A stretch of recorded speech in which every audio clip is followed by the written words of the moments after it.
Trust me, whenever there's trouble in the community in New York, whether it's with youth that are at risk, whether it's women, whether it's marriages that are at risk, men losing their wives, okay? Women losing their marriage. This book has actually saved marriages, okay?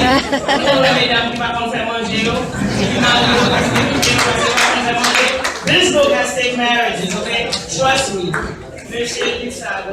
I'm not gonna give all the secrets. You need to buy it, okay? Nadesh.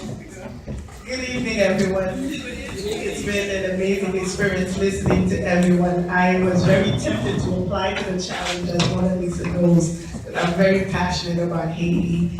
And for me, even though I was born in Haiti, I was raised in New York, and I left when I was 7 years old. But I'm very connected, and I think a lot of us are, which is one of the reasons I wanted to explore the cuisine. Like I always tell people, I do have a degree in political science. I went to Columbia.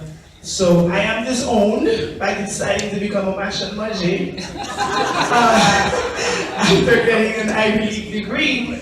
But for me, food is just the tool that I utilize to tell Haiti's story, to connect people, to really tell people about our culture. So when I decided to write this book, that was just my way of letting the person in Minnesota, in Australia, in wherever, to know that there is more to us than what they see on CNN and what, the negative things that are being shared. As the ambassador said, we are the ones that have to change the narrative. So that narrative was very important to me. So that was one of the reasons I did that. And then also when the hurricane happened, and I was just like, again, we didn't want to be in the same place. So thank you, Mona Lisa. Since I think they are ready to get going, get the book. It's an amazing book. Beyond just recipes, you'll also get a little piece of Haitian history. Thank you very much.